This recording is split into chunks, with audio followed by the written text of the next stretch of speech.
Hi everyone, how are you all? I hope you all are fine at your places. Since you all know that we were doing chapter number 1 of book number 1, Sociology and Society, right? And I'm sure you know that we have already discussed number 1 concept in the form of introduction. We did the introduction of this subject and we did an introduction of this uh, lesson as well, right?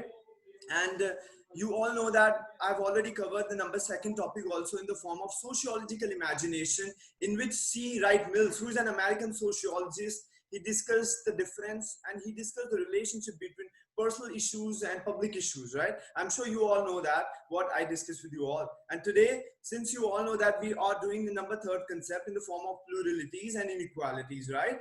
So we were doing that particular concept, and today we're going to proceed further to understand this particular concept, all right? So now I'm going to share my screen with you in the form of textbook, and in case if we'll need PPT, we'll see that as well. So here I go. I'm going to share my screen with all of you.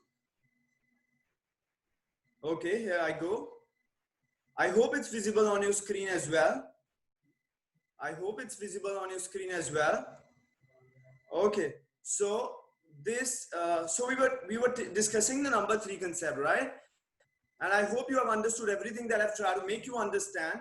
All right. So let's have a little bit of recapitulation of this subject. So we did the introduction of this subject, and we did introduction of this lesson as well, the lesson that we are doing, the chapter that we are doing. So we discussed this introduction, and after that we did this number second concept in the form of sociological imagination, in which we study the personal problem and the public issue. And now we're going to understand the third concept that we were already doing in the last class in the form of pluralities and inequalities, right? So yesterday I was, going through these lines, and today we're going to understand what does all these things mean, right? So pluralities and inequalities. I've already told you that India is a pluralistic society. There are a lot of pluralities that is there in the society. When I'm saying pluralities, then it means that the diversity that is there in India, right? And India not only has the diversities, India not only has the pluralities, but India has got the inequalities as well. And we're going to understand that as well, right? In this particular concept, that is number third concept in the form of pluralities and inequalities, right? So we were understanding that in the contemporary world, we belong in a sense to more than one society. When we are there among foreigners, they say that we belong to an Indian society. But when we are among fellow Indians, then we say that no, we belong to this particular language, we belong to this particular caste group, we belong to that particular region, we belong to that particular ethnicity, we belong to that particular race. So there are a lot of diversities, right? And we're going to understand all these diversities. Look, in order to understand this subject, we need to understand and we need to accept as well that India is a pluralistic society. India has got a lot of diversities. India has got a lot of inequalities.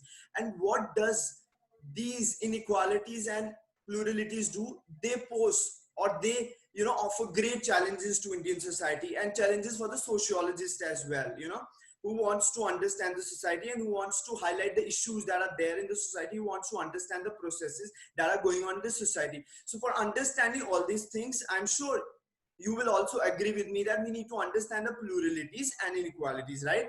So when we are there among foreigners, then we say that we belong to Indian society. But when we are there among our fellow Indians, then we say that I belong to Punjab, I belong to Rajasthan, I speak that language, I speak Gujarati language, I speak Bengali language. So there's a lot of diversity, right?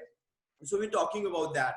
And then I also read in the last class that Satyajit Ray, who is Indian filmmaker, and who was a great, or I would say renowned or famous filmmaker. He got Bharat Ratna, he got Dada Saheb Phalke Award. Bharat Ratna is the highest civilian award in India, and Dada Saheb Phalke is that award, which is highest award in cinema. So he was, a great Indian filmmaker, and he was also confused that what should I show in my movies? What should I, depict in my movies? Should I talk about the city? Should I talk about the villages in my, in my movies? So should I, add epics in the form of Ramayana, Mahabharata that has happened, series of events that has happened in our country? So he was, he's saying that India has got a lot of diversity. So this paragraph actually means that India has got a lot of diversities, And what does this mean, right? So he's definitely gonna, he's in dilemma. He's not able to understand what is actually going on, right?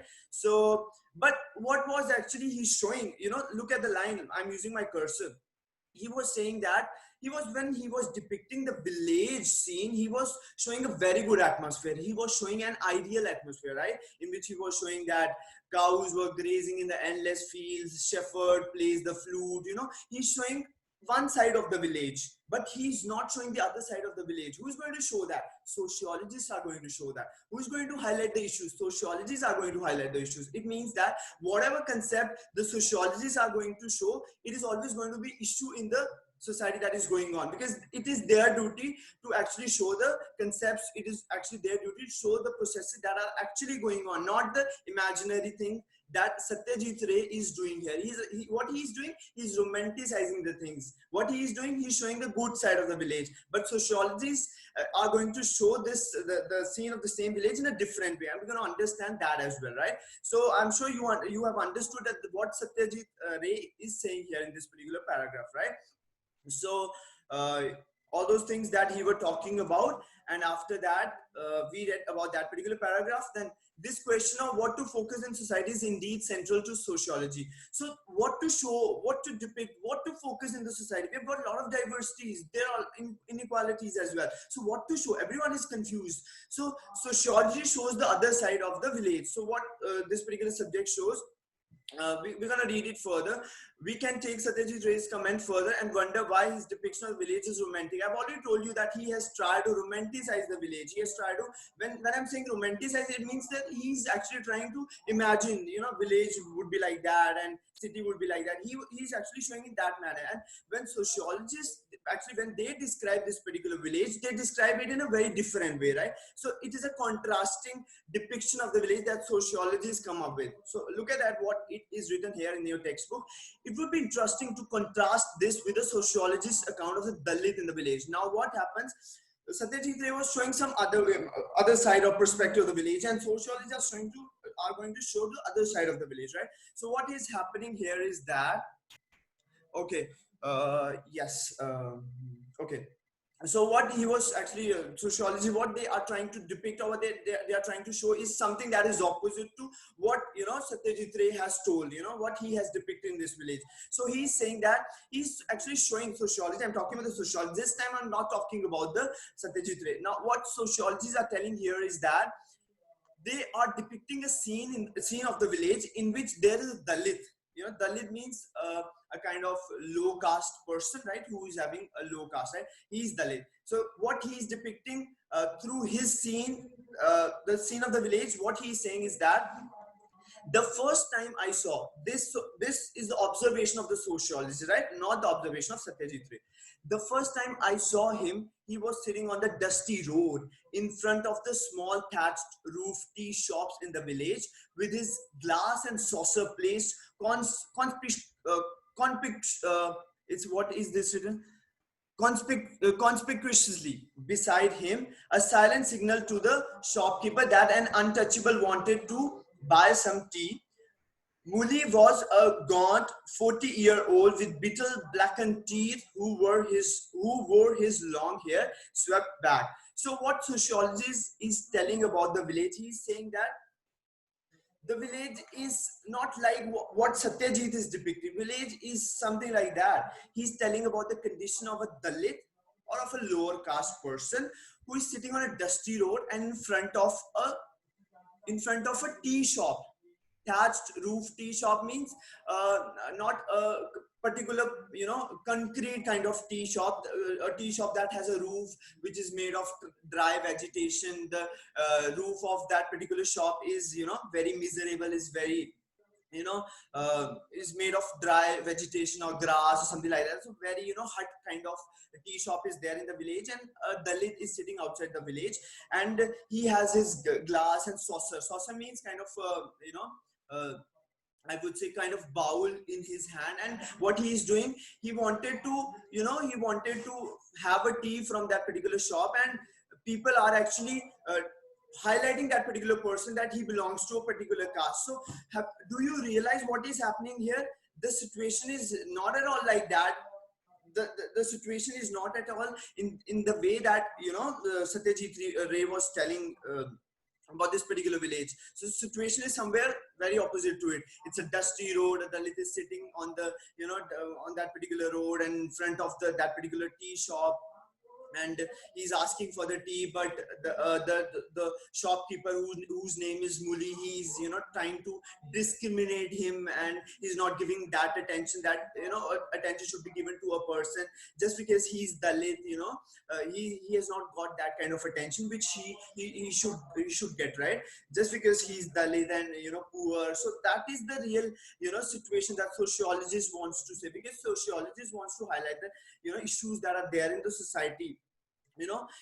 If sociologists won't highlight the issues, if sociologists won't show the real situation that is actually happening in the village or in city or in anywhere, then who is going to solve their problems? Then we will not go or understand the welfare of the society. Then welfare of the society is not going to happen. How it is going to happen? If we understand the process, if we understand the the wrong things or wrong deeds that are going on in sociology. So do you realize one thing here, that the depiction of the village is completely opposite to Satyajit Ray, what sociologists have shown here, the depiction of the village. So it's somewhere in contrast, somewhere in opposite sense.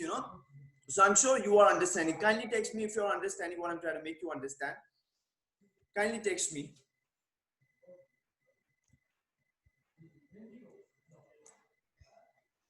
Okay, Tavisha, clear. Okay, so now we're gonna move forward, right? So okay, Tavisha.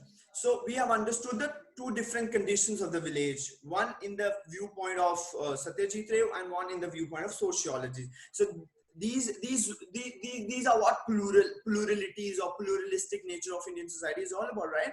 We've got a lot of pluralities, in our nation. Okay, now this paragraph by this is actually a paragraph that has been taken from the book The Argumentative Indian. Which book? What did I say?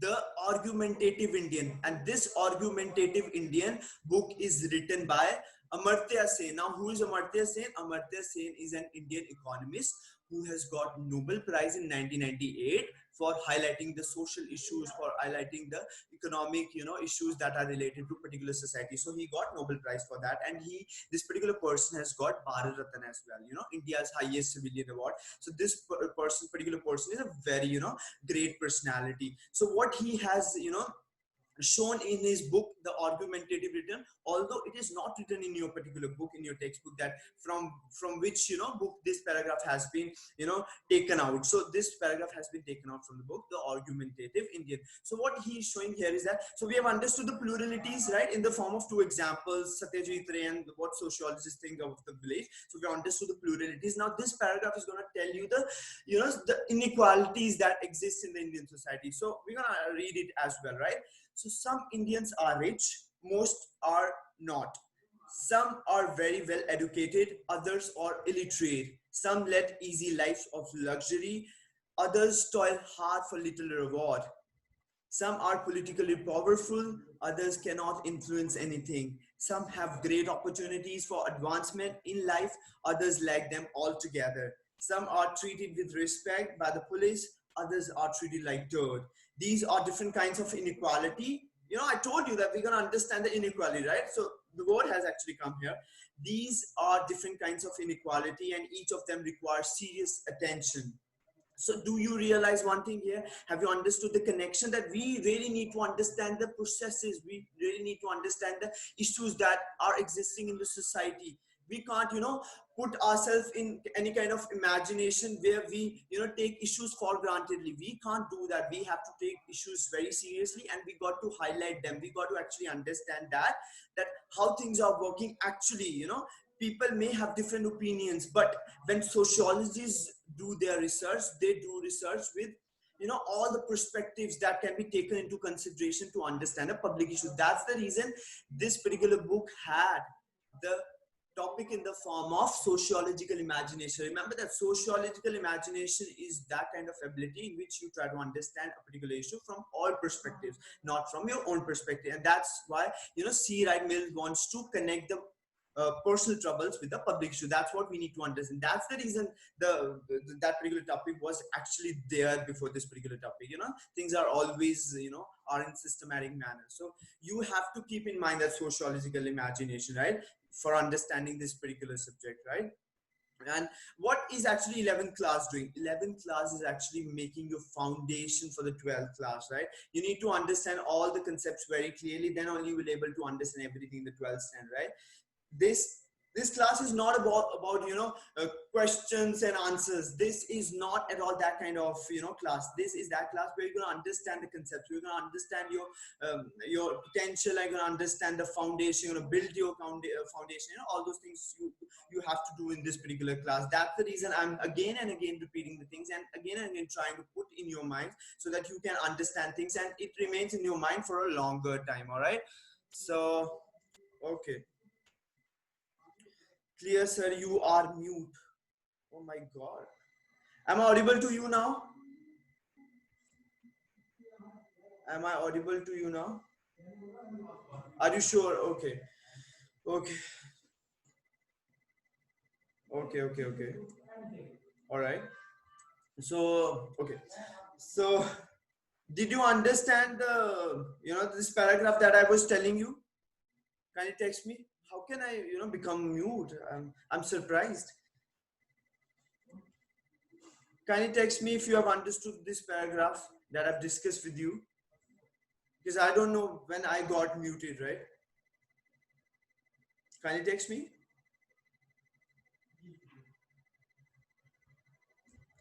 Understood. Okay.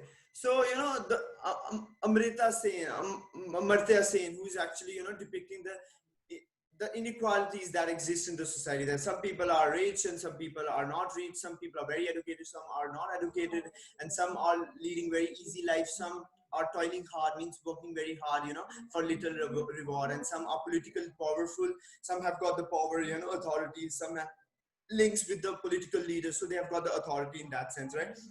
Others cannot influence anything, means other cannot affect anything, and other cannot make any decisions in the society. They have got very less power in that sense. Some have got a lot of opportunities for advancement in the life, means they have got the life chances, they've got the opportunities to develop fully in the society, right?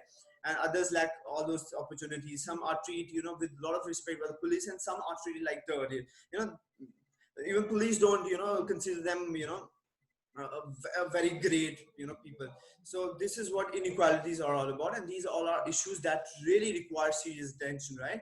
So I'm sure you have understood this particular concept that is in the form of pluralities and inequalities, right? Okay, so this was the third concept, pluralities and inequalities, right? Okay, so okay. So now we have done introduction, we have done the second concept, sociological imagination, and we have done the pluralities and inequalities as well.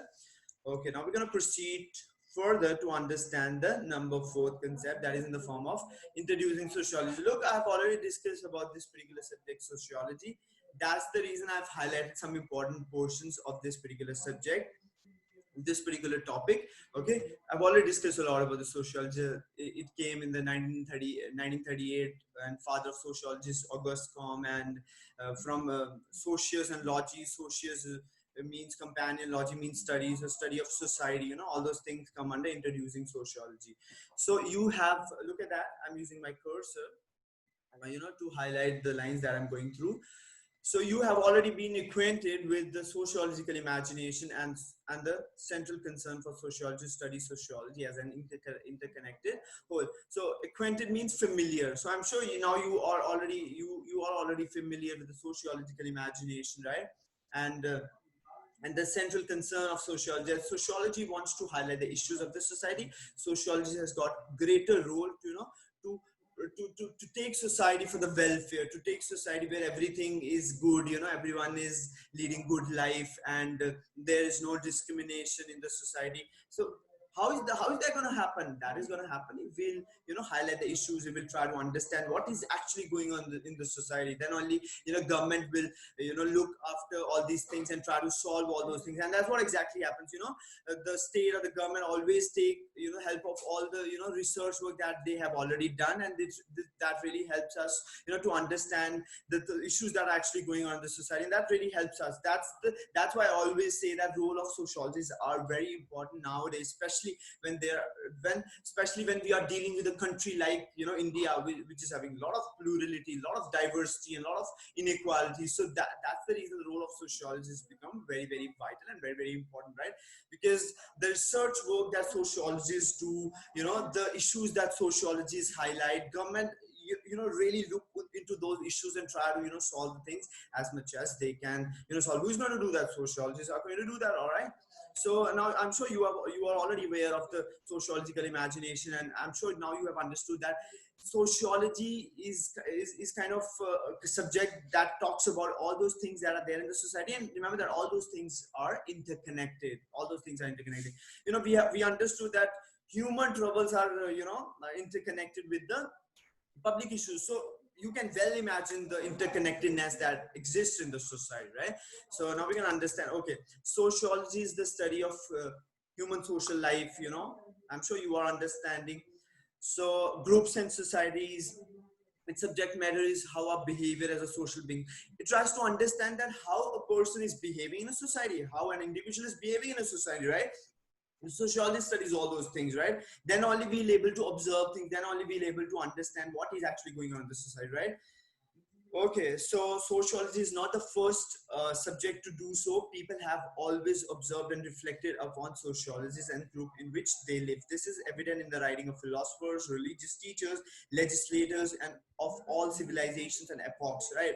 So what this particular highlighted lines wants to say here is that, remember that sociology is not the first subject who is doing observation of the society. Earlier also many people, like certain philosophers, who used to describe the sociology, they have already observed the society, and many religious teachers have already, they have already depicted the society, that what is actually going on in the society. And various legislator means people who make law, people who pass legislations, right? People who make laws are legislator, because how they're going to make law, how they're going to do the duty of legislation, they're going to understand what is going on in the society, who needs what. So according to that, they're going to make the laws, right? That's the reason. So philosophers, religious teachers, and your legislators, they have already studied the sociology. But remember that study of sociologists of a society is very much different from the study that these people have done, religious teachers,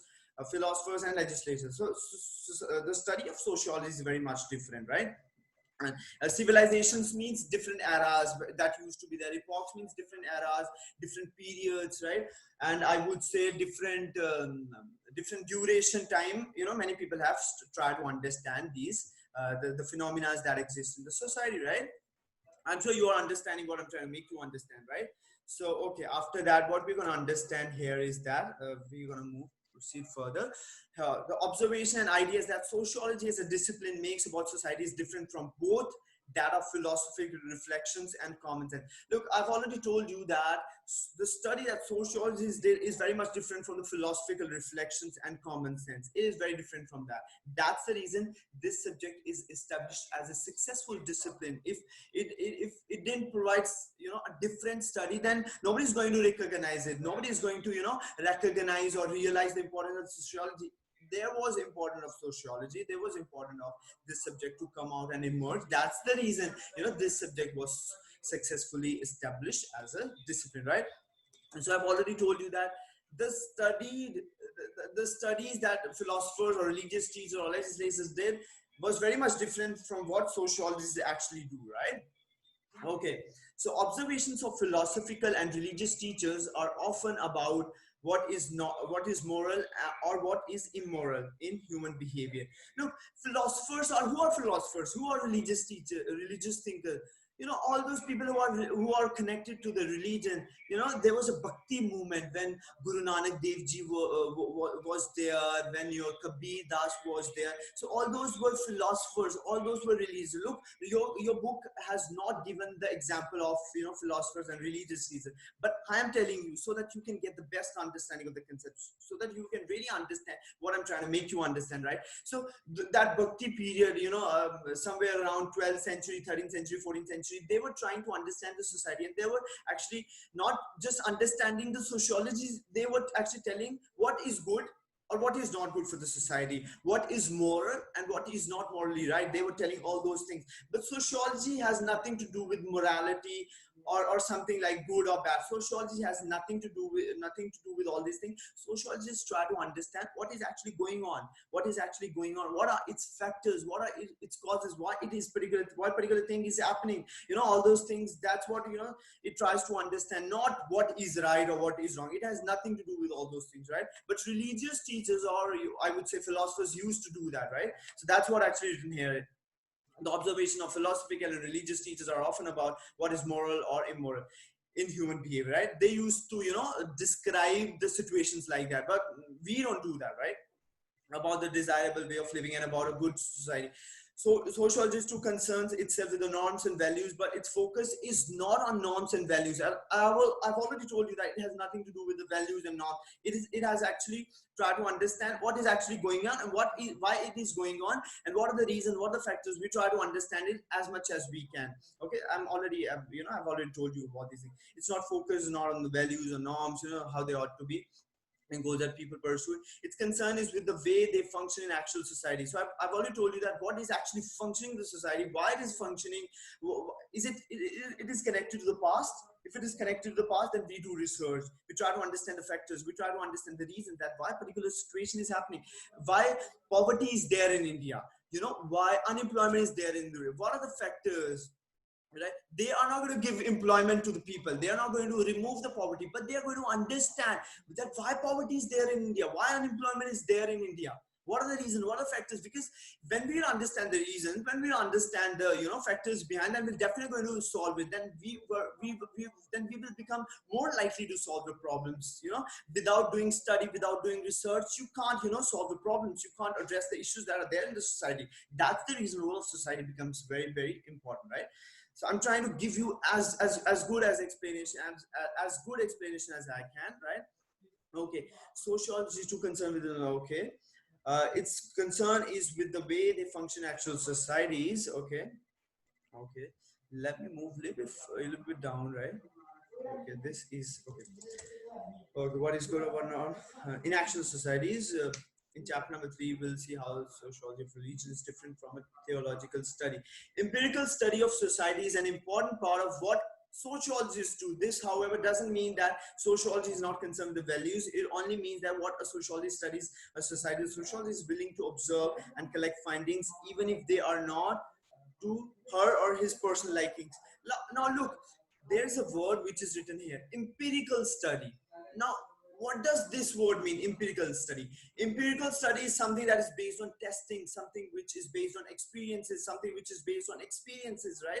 We collect experiences, we try to observe things, we try to collect data according to our experience, and we try to even understand those issues which are not related to us, because we are heading towards the welfare of the society. So to go to to welfare of the society, it's important for all of us to understand the things properly, right? So look what is written here. The sociologist is willing to observe and collect findings, even if they are not to his or her person, like even if they like it or not like it doesn't matter to them. What they're going to do is that they're going to collect the data, they're going to understand the situations, they're going to understand the problems, they're going to understand the situation. But their study is always going to be empirical study. It's not like they're going to understand things with their common sense. No, they're going to have their sociological perspective, they're going to have their sociological imagination, they're going to see the problems from different perspectives.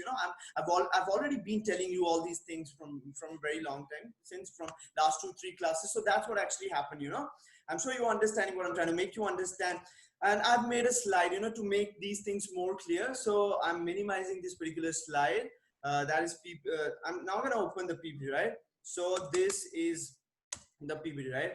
So here we're going to discuss a little bit. So I'm sure you have understood all these things, right? I'm just left with 10 minutes now. I've got the indication that I'm just left with 10 minutes, and I'll try to, get most out of this, right? 10 minutes. Okay. So now I've already discussed these things, in the slides. Now I've opened the slide. I'm sure it's visible on your screen. Can you text me fast if my PPT is visible on your screen? Can you text me? Can you text me?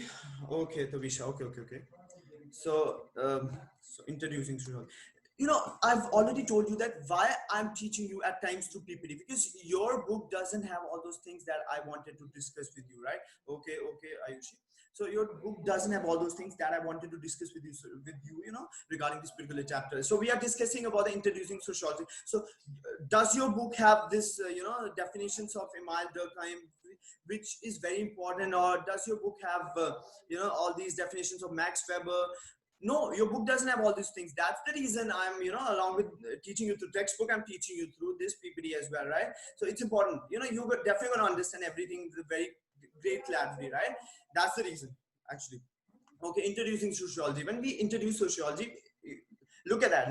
We are doing this particular fourth number concept, right, of this particular book. But this paragraph doesn't have all those definitions, right? Okay, so let me open my PPT. Okay, so introducing sociology. So what Emile Durkheim says, he's a French sociologist and is very famous and renowned sociologist. He says that sociology is a science of social institution. Now, what are social institutions? Social institutions are all those institutions that are there in the society. Educational institution means school, colleges, universities. Is it clear? Medical institutions, hospitals, and I would say banking institutions, banks. They are giving us certain services, right? Bankers are giving us services in the financial matters. Teachers are giving you services by, while teaching all of you, and doctors are giving us medical services. They are, helping us to have good medical and health facilities. They are ensuring those health and medical facilities. So these all are social institutions. I'm sure you are understanding what are social institutions. So this particular subject is a science of social institutions. This Emile Durkheim says. He says that sociology studies the social institutions, their role. Are they doing their role correctly or not? It tries to understand the social institution, right? What role they have, in the society. Emile Durkheim, okay, he believed that boundaries on behavior help society to work together. These boundaries are customs, morals, values, which bring society to a consensus. Now, what apart from that particular definition, what Emile Durkheim says here is that he says that if society is working, in a very good manner, if it is there in ordered way, then why that is happening? It is happening because of the certain boundaries. Now, what are those boundaries? Those boundaries are certain morals, those boundaries are values, those boundaries are certain laws that, that are there in the society. Now look, our parliament passed certain laws. The laws can be any kind of laws. The laws can be, to ban the dowry, because this has a kind of issue in our society. People often ask for a lot of dowry, and that's very bad. So our parliament has passed a law in which they have actually prohibited, they have, put restrictions that nobody is going to take dowry. If anybody will do that, they will be charged with imprisonment. They will be charged with a lot of, fine. Government will do that. They will be put behind the bars if anybody will take dowry. So laws are there, certain values are there, certain morals are there. All these are putting certain restrictions on society, and these restrictions are actually good for the society, because that's how people are, behaving. People are looking at those laws and behaving according to that. Because if laws will not be followed, if morals will not be followed, if values will not be followed, then what will happen? There will be chaos in the society. Isn't it like that? It is definitely like that. There will be chaos in the society. So certain boundaries in the society have certain roles to play. So that is very important. And this is what Emile Durkheim wants to say here. Okay. So sociology. Now we're going to talk about the next sociologist, Max Weber. Now what he says is that sociology is a science which attempts interpretative understanding of social action. So whatever people are doing, social action means the actions that people are doing in the society. It tries to understand the actions of people with their own understanding, sometimes with their own understanding, and sometimes with the understanding of other people as well. So it tries to understand the social actions, because social actions, lead to the lead to certain crises, lead to certain conflicts in the society. People will not behave in the well mannered, you know, behave well mannered. Then situation are going to become worse, right?